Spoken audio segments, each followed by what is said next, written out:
Hello, welcome to Gardener's World. I'm spreading the drift of daffodils that Carol has started here in the spring garden. This is Jetfire, which has a slightly orange nose, more orange than the tete-a-tete that we've got elsewhere, and as it goes the petals will fold back.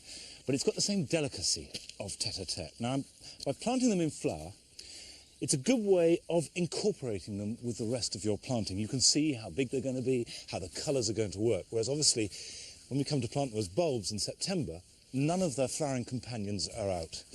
So it's worthwhile just doing some of your planting at this time of year as well as later on.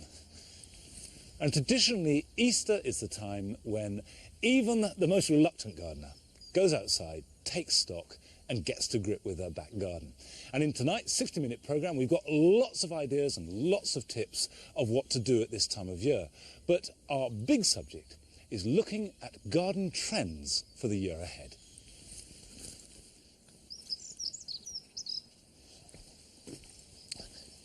Now, it may have been a long and thoroughly miserable winter, but on the whole, it was a dry one. In fact, it wasn't too bad here at Berryfields, but in parts of the country, we've got a drought already and the worst water storage situation for 100 years. And apparently, as we speak, nearly 13 million Britons are under a hosepipe ban. Now that means for us 27 million gardeners, it's going to be serious, and we've got to react. And it does seem that with the trend of climate change reducing our water supply when we want it, there's still a lot of water at certain times of the year, but we can't store it and we can't keep it for the garden. We're going to have to adapt and change to keep our gardens looking really good. The statistics show that every man, woman and child in this country uses, on average, 155 litres of water a day, or 34 gallons in old money. Now, for most of the year, only a small proportion of that goes on the garden. But in summer, when there's less water around than any other time of the year, nearly half of all our water is sprinkled onto the garden via hose pipes. And clearly that can't go on. So, here at Gardener's World, we're going to take what is probably the most radical decision that we've ever done. And that is to impose our own hosepipe ban. There isn't one in Warwickshire yet. It may come later in the year. But as of today, we will not use hosepipes to water our garden. Now that means on the long borders, for example, the whole of this side of the long border will not be watered again except with grey water. Now, grey water, of course, is domestic water that we've recycled, i.e. from the bath or washing up. And on this side of the long border, all the way down, we will just use rainwater that we store in rain butts. Now, obviously, we don't know how the two sides will compare. We don't know what plants we'll use or what planting we will have to change in order to accommodate this regime. But we will share those results with you. Now, the water situation is a trend forced upon us. We have to react if we want to keep our gardens looking really good. But in tonight's programme, we've got some trends that have been requested by you via your letters and emails. So Carol will be looking at ways of bringing more wildlife into the garden. Joe will be making a start on his modern town garden. And Sarah will be looking at the growing trend for growing cut flowers.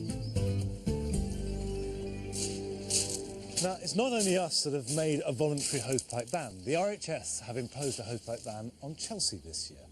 But the RHS has also pointed out that there are loads of plants that will adapt and grow very well in dry, hot conditions. Now, this is what we started here a couple of years ago with our dry garden. I want to point out, just while we're about it, these species tulips. This is Turkis stanica, which just flowered for the first time this morning. Delicate and loving the really free drainage of being planted in gravel. And we've built this whole new raised bed to enlarge the possibilities of plants that we can grow in this area. Because if your growing plants have adapted to drought, it's no good plonking them into heavy soil. They need to have good drainage and light soil. First thing to do when you've made the bed, dig it over. Loosen that soil. And if you have got some very well rotted organic material, so much the better, because that will increase the drainage. So once you've broken that soil up and dug it, you can then backfill with the right mixture. And that needs to be about 50% drainage and 50% soil. Now what I've got is horticultural grit to provide the drainage. Horticultural grit is available from every garden centre and is ideal for improving the drainage, but it is a little bit pricey. So you can use anything like sharp sand, pebbles, even cobbles, as long as it improves the drainage. And think of the ratio as being about 50-50 drainage material to soil. Once you've got your raised bed backfilled, you can start planting straight away. Like any raised bed, it is worth trying to avoid treading on it because that will cause compaction, and however good the mixture of your material, that will reduce the quality of the drainage. Now, I'm just going to start planting in a very simple way at the moment, with two plants really chosen for their foliage, although they have both got flowers. The first is a Hebe. This is Hebe pinguifolia pagei. It's got this wonderful glaucous foliage, small leaves, which is sort of modest, but you need that kind of foil for other more dramatic flowers to relate against. In fact, it's got white flowers and will grow to a shrub that needs hardly any tending, about 2 foot tall and 3 foot wide. And very simple to plant. Because it's so well drained, you can just pull the soil aside and pop it in the ground. Now, we will water that in with some rainwater, and that will never be watered again. Alongside that, I'm putting a lavender.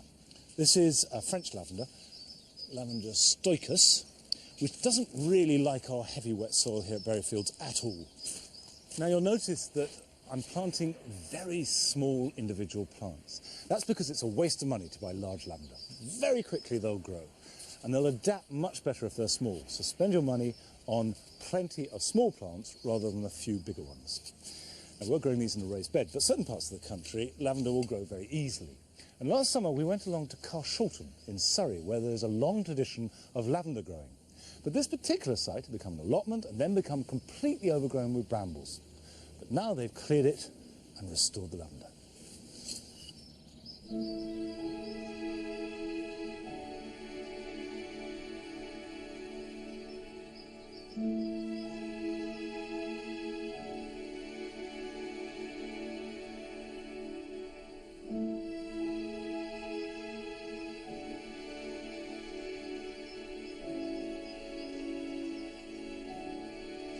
We have a lot of lavender, don't we? Yeah, we We need a big piece of Do string. you need any more, do you think?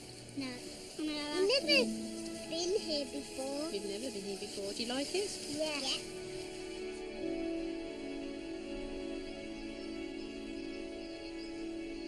Yeah. I bring my homemade lavender bread up with me and a wadge of cheese, and a bottle of beer or a glass of wine, and sit amongst the rows of lavender with the bees whizzing round my head, you know. You could wish for nothing better.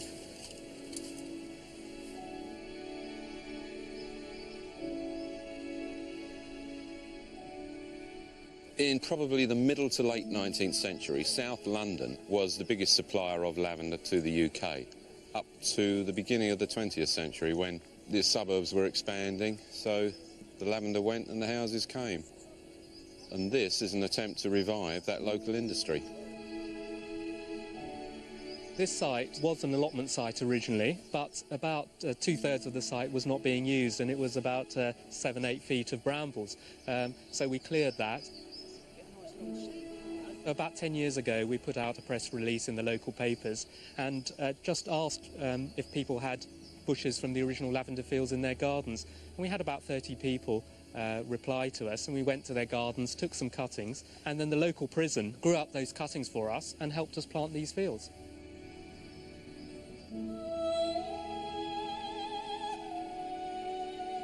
After the Pick Your Own weekend, probably about half the lavender goes, and what's remaining we harvest with a special harvester which was built for us by Cranfield University, and we take that down to a distillery in Kent and get between 6 and 10 litres of oil, which we bottle up and sell as essential oil locally.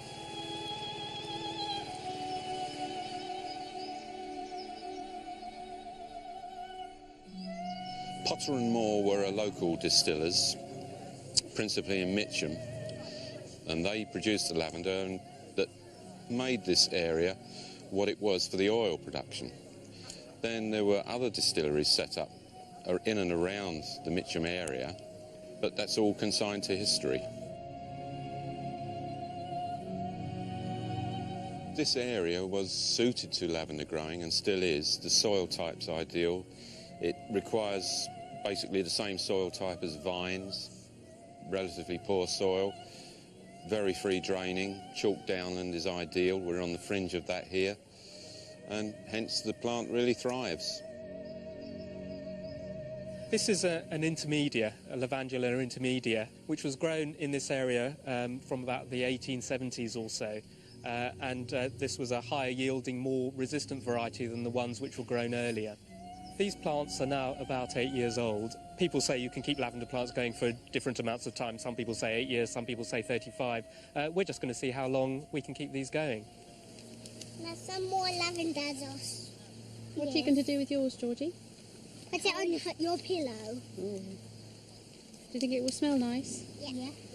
Lavender is probably one of the most universal plants.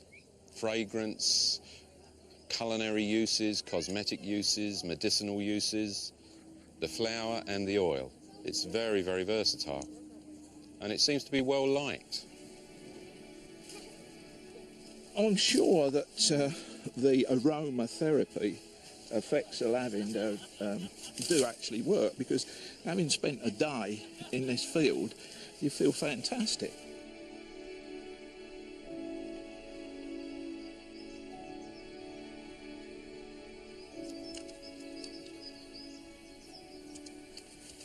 Well, if you want to enjoy the therapeutic effect of that lavender for yourself, they fling open the gates of the lavender fields on July the 29th and 30th. And if you want more information, go to our website and have a look there. Well, lavender wouldn't do very well in here, but it's the perfect plant where Monty's put it in the dry garden.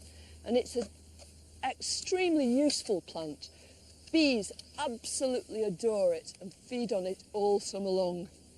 This area was started at the end of last summer, and the whole idea was to provide a place where there was all this concentration of marvellous nectar-bearing plants, so that pollinating insects of every kind would be able to drop in for a drink, come to the nectar pub.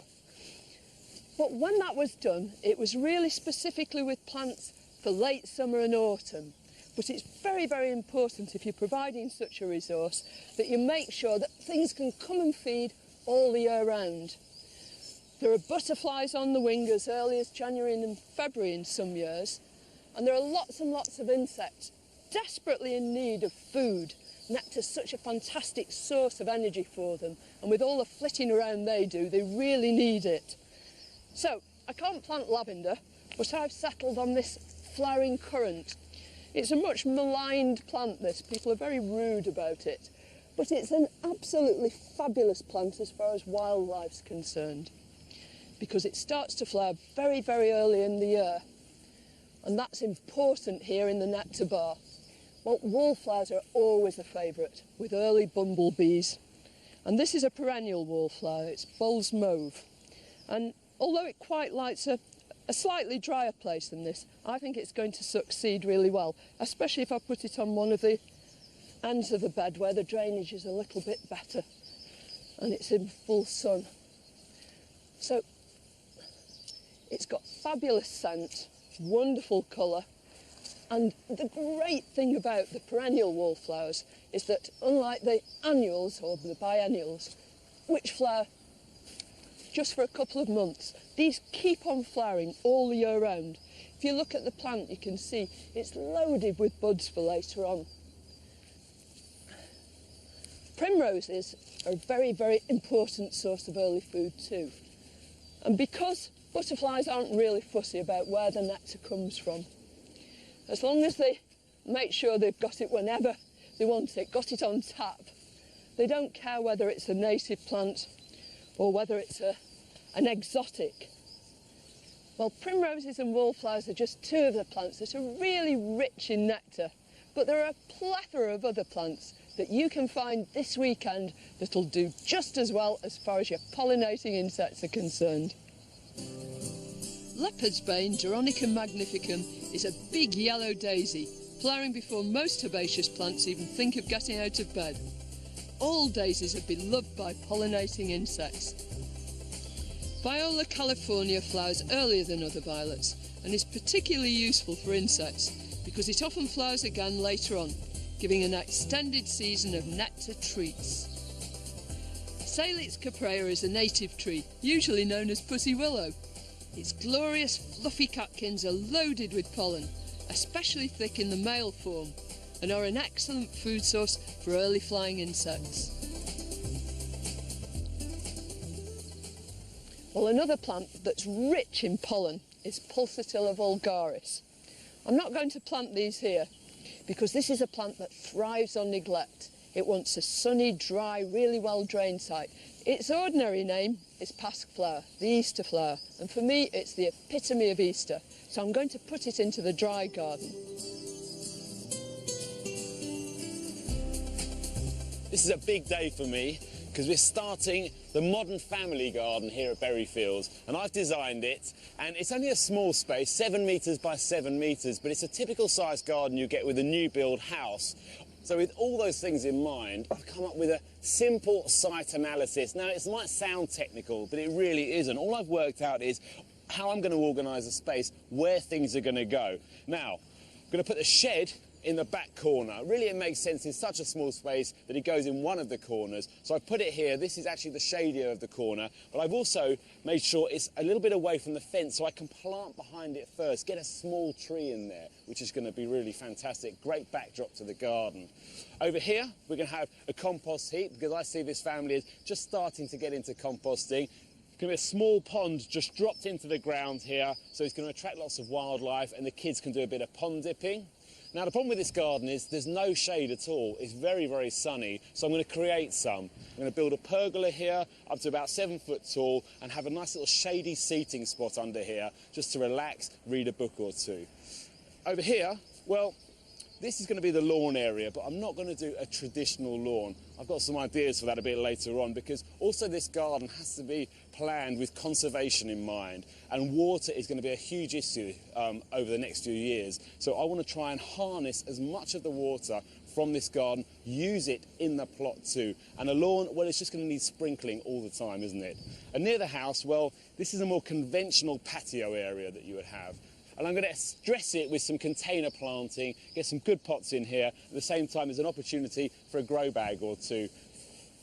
Now, when it comes to paving, think about the material you're going to use, how it's going to work in the garden, and the overall look it's going to create as well. I'm using this travertine paving. It's very light. I really like it because it's going to give a sort of Mediterranean feel to the garden. But what I'm trying to do is harness as much of the water that lands on this plot and keep it in the garden. So what I'm doing with the paving is sloping it into the garden rather than back towards the house where it's just going to go straight down a drain pipe and we're going to lose it forever. And other things that we're going to do also are incorporate lots of organic matter into the soil and mulch all the beds over as well with either gravel or compost or manure, whatever. So we're going to try and be as water conscious as possible. I've drawn up a scale plan here, and this really makes us think about how the areas are going to link together, the materials you're going to use, and the joins between them as well. And it also helps us to order the materials and make sure we get the right quantities, which is very important. So I'm going to carry on with this paving for a little bit, and later on I'm going to be putting in a lawn, but not a conventional lawn. I've got a beautiful alternative that is much more water-wise too. I absolutely love sweet peas. They're one of my complete favourite family of plants for their colours, their looks and their scent. And from looking at the website, it sounds like lots of you are interested in us growing cut flowers in the vegetable garden here at Berryfields. And sweet peas are absolutely ideal for that because, of course, they're lovely for picking. They are really scented, so they draw in plenty of pollinators to increase the harvest. The usual way of growing sweet peas is up bamboo canes in a teepee or just along a line. But this year we've decided to really go to town and to create a whole walkway. I made one like this last year at Perch Hill and it was just fantastic with this incredible scent filling the whole cutting garden. The uprights of the arch are made from hazel, which is an ideal material because it's very slow to rot in the ground, but chestnut would do just as well. And then the overarching bits we've made from willow, which is of course very pliable and easy to bend, but you wouldn't want to put that straight in the ground because it roots and it can become a nightmare because the roots go down really, really deep. So we've just secured the bending over bits from the willow onto the hazel, and all the arches are now in place, but I just want to strengthen the whole structure with some horizontals so that if the wind really blows, it won't concertina the whole thing down.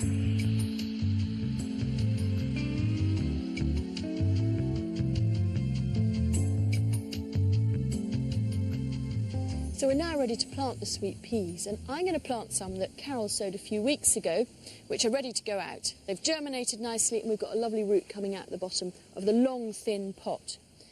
There are lots of sweet peas in the garden centres at the moment, and some of them look like this. Now, to be honest, that is not what you want to plant, because you've got many, many, many seeds really overcrowded in one pot, which may feel like good value for money, but actually it isn't, because sweet peas do not like their roots being ripped apart. So I wouldn't buy them. But if you do, there is one tip, which is that you want to pinch them out right down to near the base and then divide them, and that stands a better chance of making a good plant than if you just chuck them in like that.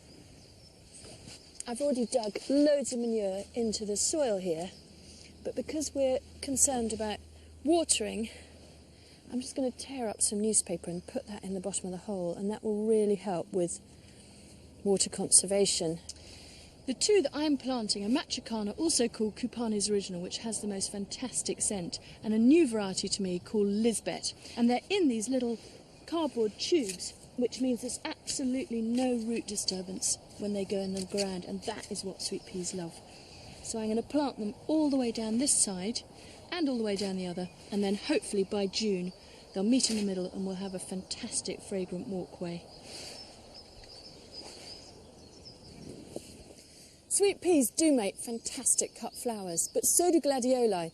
And I want to plant some gladioli in our lovely cutting patch here to give us colour right the way through the summer and into the autumn. And gladiolus are one of the best plants for doing that. I'm planting lovely rich coloured varieties, things like Zorro in deep red and Plum Tart in an amazing magenta, and then to contrast to it a lovely bright acid green in an incredible colour. With gladiolus, you want to try and plant a few every few weeks, because then you get a really nice succession in their flowering pattern, so you don't get a great massive amount all at once, which you can't really keep on top of picking.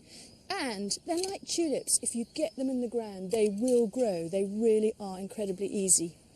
I'm going to dig a trench about 6 inches deep and backfill with grit, because that's the one thing, is that they can rot off quite easily. So you want to have lots of drainage in the soil. And then if I plant them really quite deeply at 6 inches and spacing each of the bulbs about 4 or 5 inches apart and planting 4 or 5 weeks apart, I should have flowers from the middle of summer until the middle of autumn. So that's our gladioli planted, at least for the next few weeks. Gladioli are real allotment flowers, and we went to see one of the country's best breeders on his allotment in a gladioli heaven.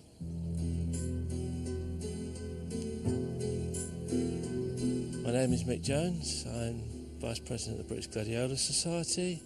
I started growing gladioli probably 30 odd years ago. The Society had a special offer. If you join the Society, they sent you 12 corms. That got me hooked, and I've gone on from there. The gladiolus is actually a member of the lily family. The name actually means sword lily. They are predominantly South African in origin, brought to Europe by ship's captains calling into places like Cape Town. They brought them over here for their patrons to put in their gardens or conservatories in the late 1700s. Various breeders have worked with them from then on to improve them from little tiny things up to what you see now, some of these that stand 6 foot, 6.5 foot high with flowers, anything up to 7 inches across. Could say they're old-fashioned, I suppose, but on the other hand, so are dahlias and chrysanthemums. They're the old-fashioned flowers, and the old-fashioned cottage garden flowers, pinks, carnations and things like that, are coming back into fashion. I've spent a lot of time in trying to breed and improve the Primulinus type or the small flower type like this. They're far more suitable for garden decoration or home use.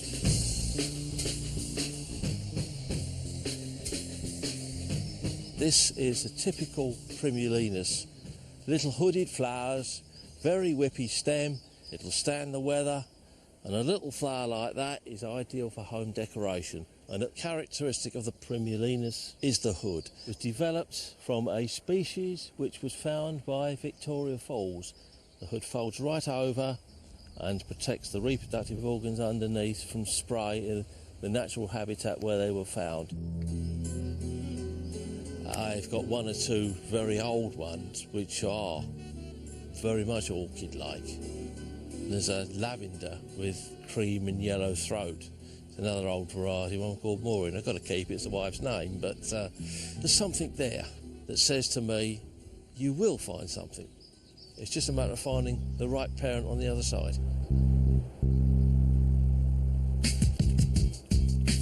There's no point in planting gladioli in soaking wet, cold ground because they won't like it. Planting a small batch of corms at fortnightly intervals from early April right the way through until early June, and that will give flower right the way through until almost October or even possibly later, dependent upon the weather.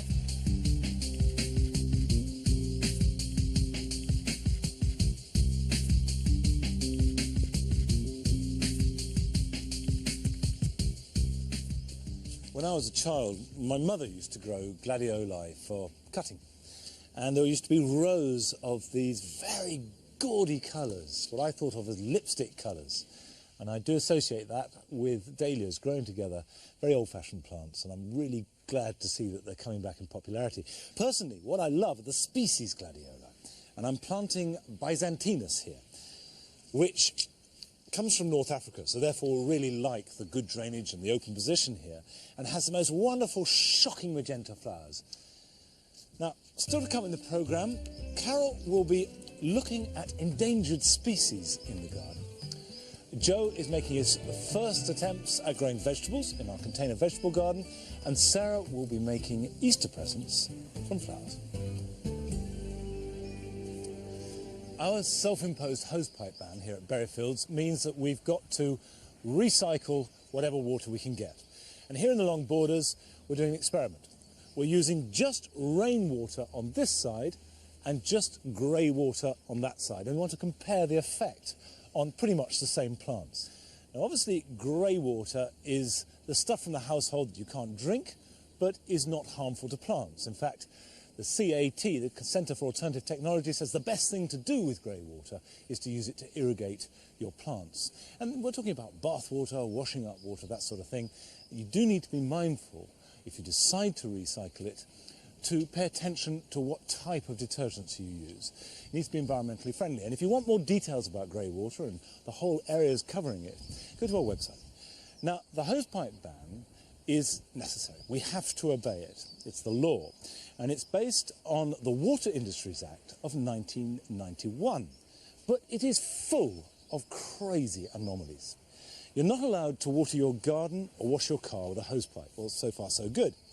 But did you know that although you're not allowed to put a drop of water onto a small container containing a plant from a hosepipe, you can fill the biggest swimming pool you like with that same hosepipe in the same garden or in your next door neighbour's garden. You're not allowed to water in tender young vegetables which will then grow healthily and feed yourself, your family and your friends with really nutritious food, but you can use as much water as you like from a hosepipe to clean your patio. It's bonkers. And we have 27 million gardeners affected by this, and we need to do something about it. Here at Berryfields, we have an underground water tank that's connected to all the drain pipes in the house. Now, clearly that makes it possible to collect and store quite a lot of rainwater. And we need to, because this is a 2-acre garden with 20 separate, very intensive garden areas. Scale that down to a normal garden size, and you get a decent-sized tank, and that's what you want to be looking at, or perhaps a number of smaller ones. Now, the biggest we could find is this 700-litre job, which was priced variously from £260 down to £216, so you need to shop around. But a very good-sized tank for a large garden. This one is half the size, it's 350 litres and costs 65 quid, which is very reasonable, but you need to pay an extra £10 for the lid.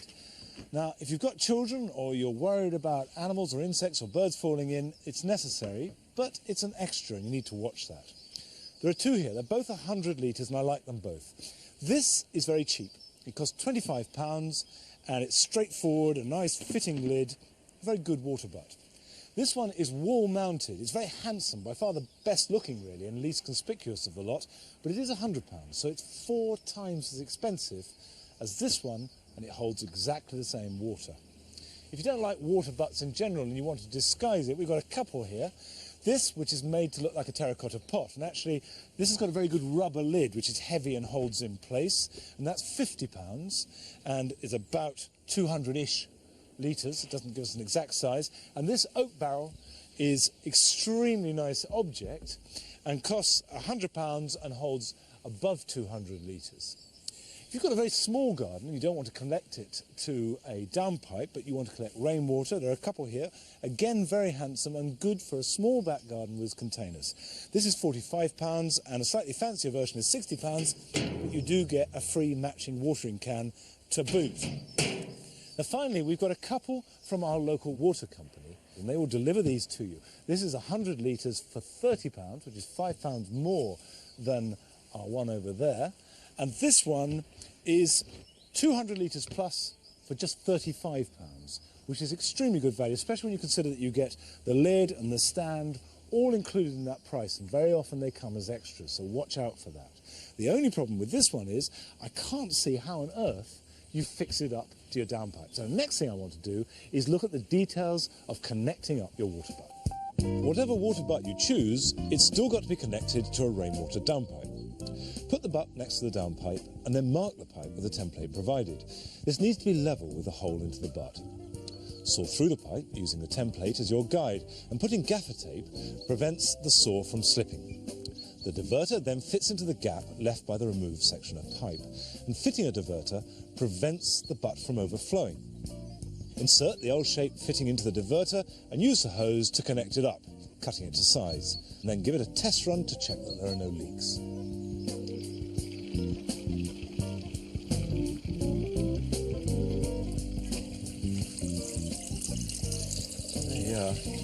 Water recycling in action. Yeah, it works.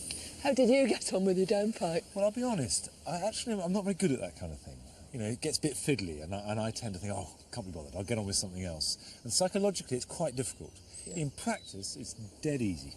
Anybody can do it. Well, if I can, yeah. I mean, shouldn't downpipes and water butts be a standard feature when they're actually producing greenhouses? One of the crazy things is you often get a greenhouse with a downpipe really tight to the corner of the greenhouse, and you can't fit a water butt in anywhere. Yeah.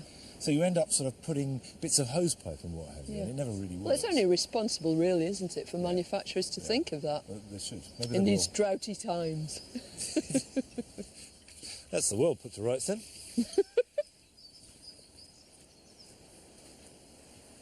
Wild About Gardens is a joint project between the RHS and the Wildlife Trust, which brings together nature conservation and gardening for the benefit not just of the wildlife but also for us gardeners.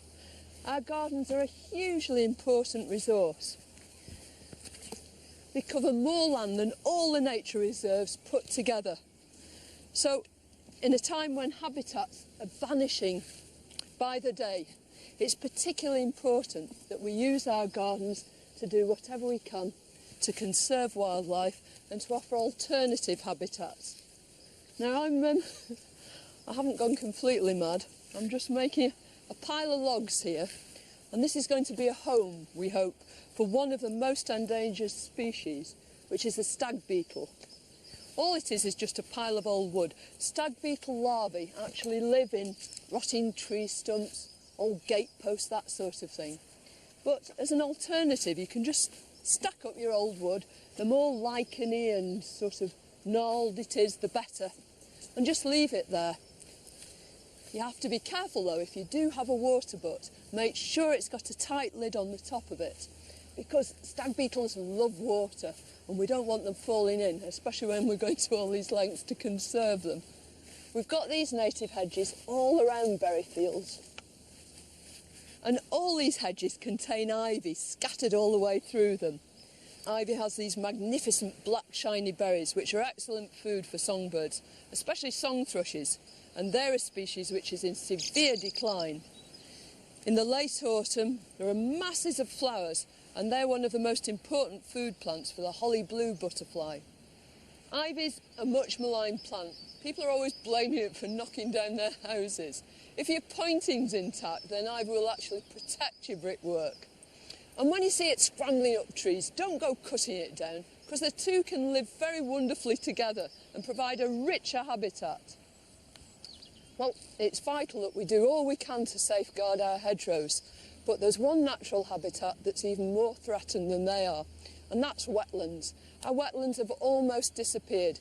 Ditches have been drained, and very little of that precious habitat is left. But it's something we can all do something about. We can all have a pond. Ours at Berryfields is rather grand, but really splendid, and it's working. It's full at the moment of frog spawn.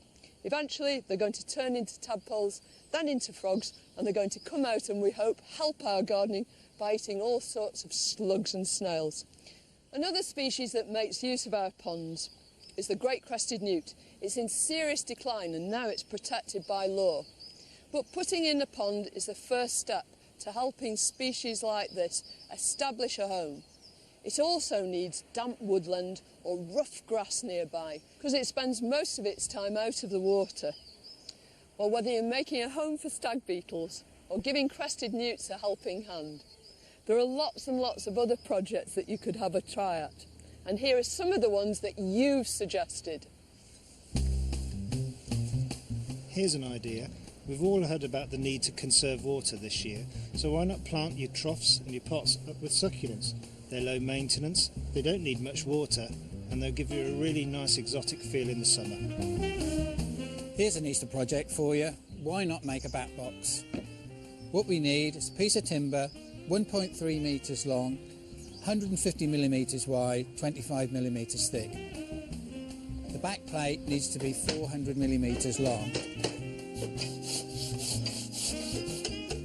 Lid is 210 millimetres long with a bevel on the back. The entrance wants to be 15 millimetres, so it lets the bats in and keeps the birds out. That's it, bat box complete. If you'd like a project for the Easter break and you'd like to conserve some mains water, why not build yourself a water butt out of reclaimed material? Here we have 5 tyres stacked one on top of the other, and you fill them up with a polythene sheet. This is at least 3 or 4 square metres. You're going to stuff it in there, fill it up with water, don't trim the edges until it's completely full, and Bob's your uncle, and there's your water butt. Well, I think that chap would give Monty a run for his money when it comes to water butts. But here in the container veg garden, we've used tyres to make a planter. And, well, it may as well be a water butt, to be honest, because these cabbages have been got once again by the pigeons. And you may think, well, what's Joe doing in the container veg garden? He's more of a designer, likes putting ornamental plants together. But there's a real buzz about growing your own at the moment. And I thought, well, I'll give it a go, you know. We've got loads of containers to start with. If you've got terracotta containers, then it's OK. I mean, ideally use plastic containers because they'll hold the moisture in. But terracotta's not bad as long as you line it with plastic, which is quite easy to do. You just get an old compost bag like this, drop it in there, trim it around the top, because the terracotta literally draws the moisture out of the soil, which is the last thing we want to do, especially because we're trying to conserve water. So it's really important because containers tend to dry out very quickly. Then I'm going to put some crops in the bottom there. So what I'm going to do now is put some organic multi-purpose compost in there. And I'm going to incorporate some Berryfields homegrown compost into the multi-purpose just to help beef it up a little bit. So if you do have a compost heap at home, this is a good chance to use some of it. Put it in there. It's going to also help retain moisture too. And now we're ready for sowing some seed, and this is a big moment for me. But when you go down to the garden centre, there's such a huge range of seed to choose from. So, you know, where do you start? Well, the RHS have come up with a list of top 10 vegetables for container growing. And here you go. And also, you can look for the AGM, which is the Award of Garden Merit, which means it's easy to grow and also it's going to produce lots of fruit and veg, which is exactly what we want. And that list is on the Gardeners World website if you want to look it up. But there's a whole range of stuff you can grow. There's carrots, tomatoes, onions, beetroot. And I'm going to start off here with some lettuce. And I'm going to sow them pretty thinly. And then I'm going to thin them out later on when they've sprouted to, I'll probably get about 5, I reckon, out of here, about 10 centimetres apart. And water it in and hope for the best. Monty and Sarah planted 3 varieties of potatoes a couple of weeks ago in the vegetable garden, but I'm going to try some in a container. I've chosen the variety Anya, which is a gourmet potato and a cross between pink fir apple and Desiree. I'm going to plant them into the tyres to replicate the depths of soil they would get in the ground. Now, plenty of compost is the key, and I'm using a mix of half potting compost and half of our own Berryfields compost. It's essential they have a minimum soil depth of 2 tyres, that's around 45 centimetres or 18 inches. And I'm looking for small salad potatoes, so I'm planting 2 seed potatoes into the tyres. But if you want larger baking ones, then only plant 1 in a similar sized container. It's no good. I couldn't resist it. I told myself, stay away, leave him alone, let him get on with it and do his own thing. And here I am, poking into your business. I've been having a good time. I'm feeling more comfortable here now. So what's next? So next is some carrots, mini finger. Apparently that's a really easy one to grow as well. And I remember the success you had in this olive tin last year. You got loads out of it, so I'm going to go for the lucky olive tins again. And I filled them up with a good free draining compost. Dead right. Okay. 10 out of 10. And the next thing I suppose is just to sow the seed. Yeah, it is. Now, listen, I came in thinking of carrots with you, and I thought I'd leave this with you, but I'll do it now, if you're going to sow carrots right away. I was wondering what the sand was all about. Well, put some carrots into your hand, I'll show you. And then just take a pinch of sand, and sharp sand is better than builder's sand. Okay. And pop it in, now mix it all up. Okay. And what that will do is 2 things. 1, it'll mean that you'll sow more evenly and thinly, and 2, you'll be able to see where you've sown. Just spread it about. And I'm going to get 1 carrot for each seed? Yeah, that's right, because it's a root, and that root will grow from each seed. Just scuffle them up so there's a bit covering them. Okay. Well, I've started now. Okay, I've started. So, yeah, leave me alone. Go on. All right, I've had a few tips. As a confirmed vegetable enthusiast, I'm extremely glad that Joe is getting bitten by the bug too. I'm going to make some baskets of flowers that you can give as presents for Easter. And one of my favourite plants at this time of year is the gold lace polyanthus, because it smells of primroses, that lovely, sweet, characteristic spring smell. And it flowers for ages and ages. You just have to deadhead it as individual flower stems go over, and it really will flower for weeks, if not months. They're about £2 a plant, but I have got 8 in here. And so you're going to get a really lovely container, which you can have for year after year for about £15, which isn't bad. And to just finish it off, I'm going to poke in stems of silver birch right the way through. I've planted up 3 pots of Narcissus Bridal Crown, a lovely, highly scented double Tozetta Narcissus, in a metal container. And once that goes over, I can put that into the garden. It's cost about £15, but the bulbs will last forever. I've also planted up a lovely lead-looking basket with campanulas, and I love the blue colour of the flowers against the lead. This one's cost less, probably about £10, and again, you can take these plants out when they finish flowering and plant them in your garden.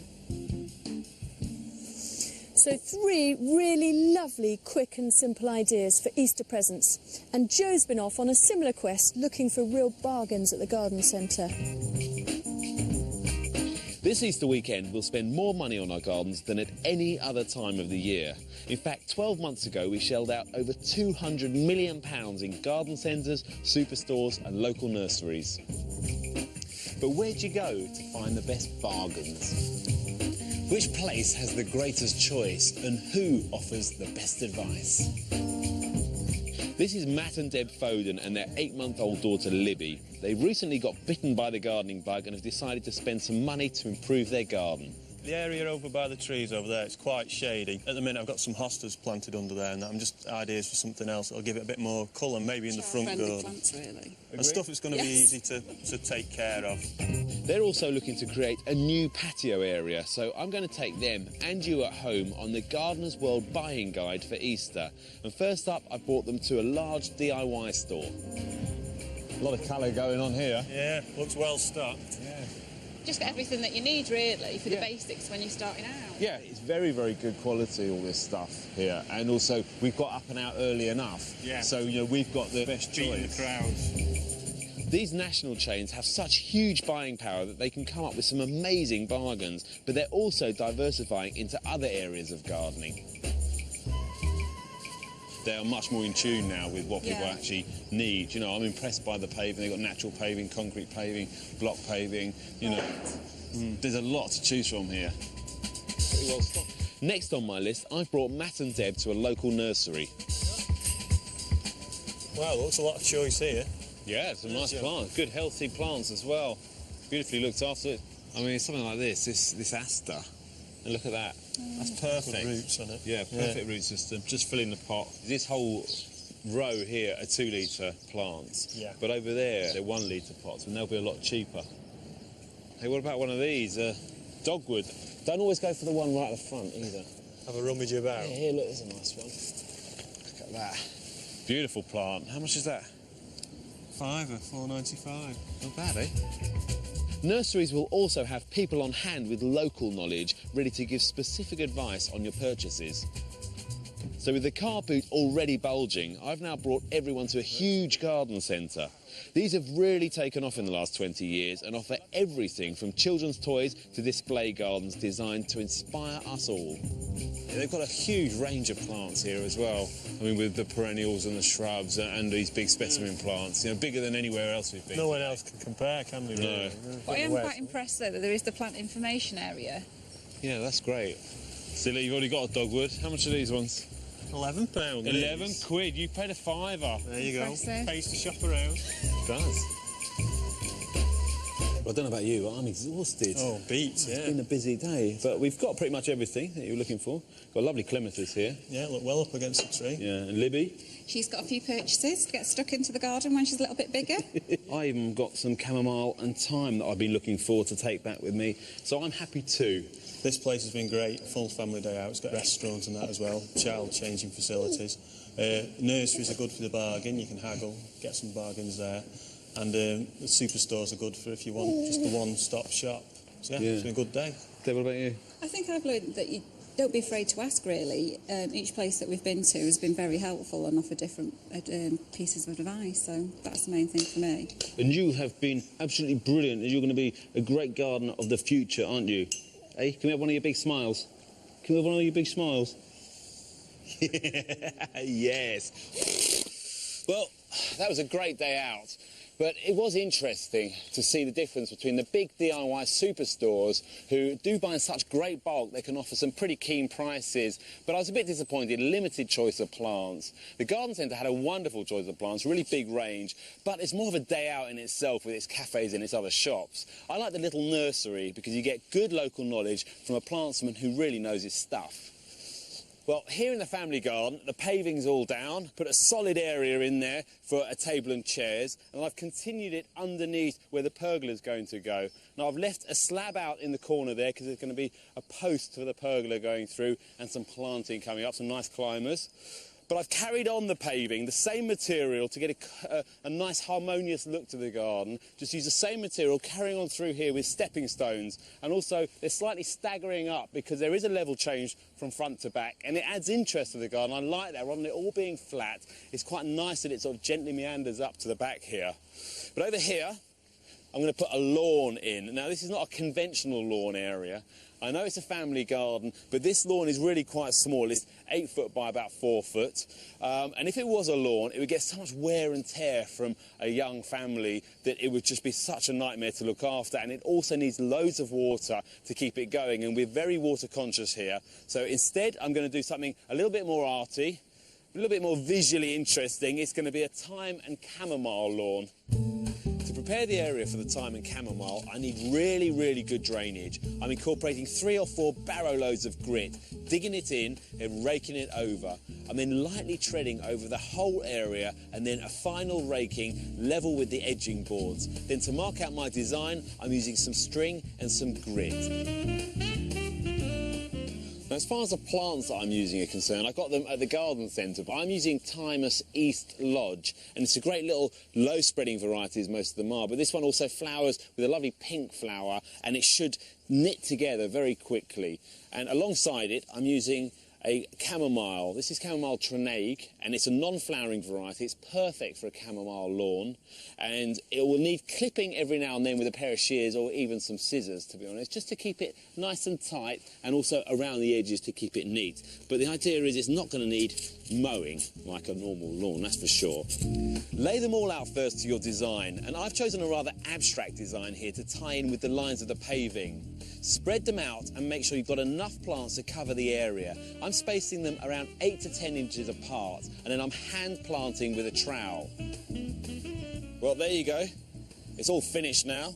And it looks okay now, but it's going to look a lot better in a few weeks' time when it all knits together. And I'm just watering it in with water we've collected from one of the butts here at Berry Fields. And for the next few weeks, I'm going to make sure it establishes itself, so keep it relatively moist. But after that, once the roots have got down a little bit, it's going to just have to look after itself, because we're not going to water it anymore. This all cost £100 for all these plants, which I think is pretty good value. If it was turf, it would be, say, £40 or £50. But, you know, this doesn't need mowing, it doesn't need aerating, and it doesn't need edging or anything. So the idea is it's going to be a great focal point. It's going to really set this garden off, and it's going to be so easy to look after too. The exciting thing about what Joe's doing is creating something you've thought about and planned and seeing that vision realised. Now, a couple of years ago, we made these 3 fruit gardens, and it was fun to make them and see them grow. And last year, we just let them establish themselves. But gardens evolve, and that's part of the excitement of them. And this has evolved more than any of the other 3. Remember, this was the small town fruit garden. And we wanted to show how much fruit you could grow even in the middle of a city in a tiny garden. And we put herbs underneath almost as an afterthought. Well, the afterthought has become the forethought. We've taken out the fruit from the middle of the garden and kept it around the edges. And in the space that's created, we've put some paths in the shape of a cross with brick, and that's made 8 small herb beds. And this will now be our herb garden. The advantage of the small paths, and they're plenty wide enough to walk along, is that you can pick your herbs without ever having to tread on the soil. And also, you can create different soil conditions for different types of herbs. So, for example, you could have Mediterranean herbs in here and load masses of grit in to lighten it up. And at the back, you could have lovage or angelica or sorrel or any of the herbs that like a little bit more shade and a little bit more moisture retention. Side by side, quite different conditions. Now, we have planted some herbs in here, as I said, and they've fared sort of varying degrees of success. Now, the rosemary in general has done really well. It loves it. And these were little plants a couple of years ago, and now they're sprawling. I like the way they spread themselves about, but obviously you need to constrain them if you're wanting to use the space. But what you must do is cut back these brown bits. If you've got any brown or even black bits on rosemary like this, I'm afraid that could kill off the whole bush, and certainly will kill off the whole branch or stem. And it's usually a result of sitting in cold, wet soil.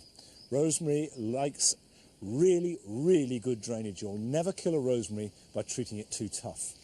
So, if you've got this, prune right back to good growth, because it will not regenerate. Now, of course, I will try and grow as many herbs as possible in this little garden, and the best time to do that is when the soil warms up, which hopefully will be quite soon. Now, even if you don't grow herbs, here are some jobs that you can get on with this weekend. Now is a great time to plant other summer and autumn flowering bulbs like crinums, galtonias and nerines. They love the warmest, sunniest location in your garden and must be planted in very gritty, freely drained soil to do well. This group of bulbs don't like to be planted too deeply. They need their noses or necks in the sun. The key to success with them is to leave them alone to bask in the sunshine. It's getting a little late to be pruning nectarines, but I think we'll get away with it because it's been a cold spring. The idea is to remove any outward-facing growth or any that's growing back into the wall, because this is trained as a fan and we want to help that shape establish. Normally I would reduce the growth by about 3 or 4 inches to encourage spurring. But because we're late, the blossom is appearing and I can't bear to lose those flowers. After a long, hard winter, give your shrubs a treat. Feed them with an organic liquid fertiliser to encourage them into growth. Later in the spring, you can give them an extra boost by applying the same product as a foliar feed. Now's the time to keep on top of your weeding. If you don't, the weeds will grow away really quickly as the weather starts to warm up and rob your plants of precious water and nutrients. Dig them up, cut the roots off and throw them on the compost heap. Of course, Easter is a fabulous time to get out into your own garden and get on with lots of jobs, but it's also a good time to visit other gardens. Crookhole Gardens in County Durham is throwing open its doors this Easter and has a host of spring treats, including an Easter egg hunt. Don't forget to take a look at the secret walled garden with its stunning magnolias. With spectacular views of the River Wye and Black Mountains, the Weir Gardens in Herefordshire have stunning spring gardens, and there's even a quiz to keep the children busy. If you're in Cornwall this Sunday or Monday, stop by at Trengwainton Gardens and have a look at their walled garden, which is now fully open. This yew hedge is going to put on a new burst of growth over the next month or two, which will put more demands on the roots and need more moisture. So we're weeding it, which is really important with any hedge, keeping it well weeded, cutting back the lawn a bit, inverting the turfs and then mulching it to retain moisture. Also, we'll take out this leaky pipe. It's done really quite well over the last year or two to water the plants, but we can't use it anymore. We're going to have to rely on this side on grey water. However, I'm sure it'll be fine if we look after it. Now, we're back at the same time next week for another 60-minute programme, and Carol will be making a start on her new garden, which is comprised, if you remember, just from seeds, cuttings and divisions. Joe is making a green roof for a shed in his garden, and I shall be planting climbers in the new shade garden, as well as joining Sarah here in the long borders, taking stock of the way it's developing now that we've moved some plants around and made some divisions. So, join us all next week at the same time. Bye-bye. Now spring is here, our Tulip Watch spring green bulbs are beginning to flower. We've had reports from various parts of the country, including Trewengton near Penzance in Cornwall, when the bulbs became fully into flower on April the 11th. But we want to hear from all of you, wherever you are.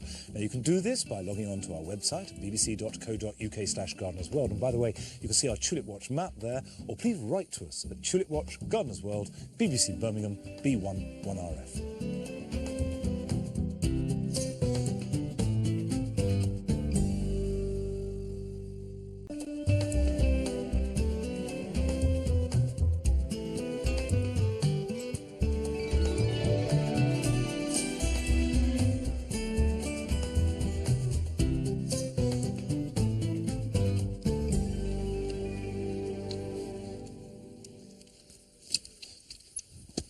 Hello, welcome to Gardener's World. I'm spreading the drift of daffodils that Carol has started here in the spring garden. This is Jetfire, which has a slightly orange nose, more orange than the tete-a-tete that we've got elsewhere, and as it goes the petals will fold back. But it's got the same delicacy of tete-a-tete. Now, by planting them in flower, it's a good way of incorporating them with the rest of your planting. You can see how big they're going to be, how the colours are going to work, whereas obviously when we come to plant them as bulbs in September, none of their flowering companions are out. So it's worthwhile just doing some of your planting at this time of year as well as later on.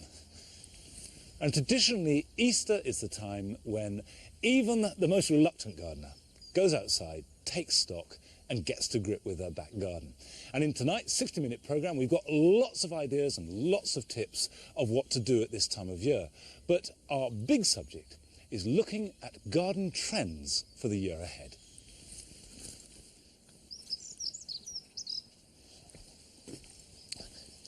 Now, it may have been a long and thoroughly miserable winter, but on the whole, it was a dry one. In fact, it wasn't too bad here at Berryfields, but in parts of the country, We've got a drought already and the worst water storage situation for 100 years. And apparently, as we speak, nearly 13 million Britons are under a hosepipe ban. Now that means for us 27 million gardeners, it's going to be serious and we've got to react. And it does seem that with the trend of climate change reducing our water supply when we want it, there's still a lot of water at certain times of the year, but we can't store it and we can't keep it for the garden.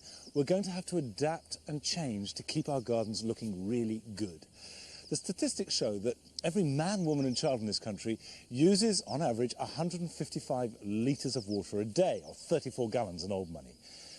Now, for most of the year, only a small proportion of that goes on the garden. But in summer, when there's less water around than any other time of the year, nearly half of all our water is sprinkled onto the garden via hose pipes. And clearly that can't go on. So here at Gardeners World, we're going to take what is probably the most radical decision that we've ever done. And that is to impose our own hosepipe ban. There isn't one in Warwickshire yet. It may come later in the year. But as of today, we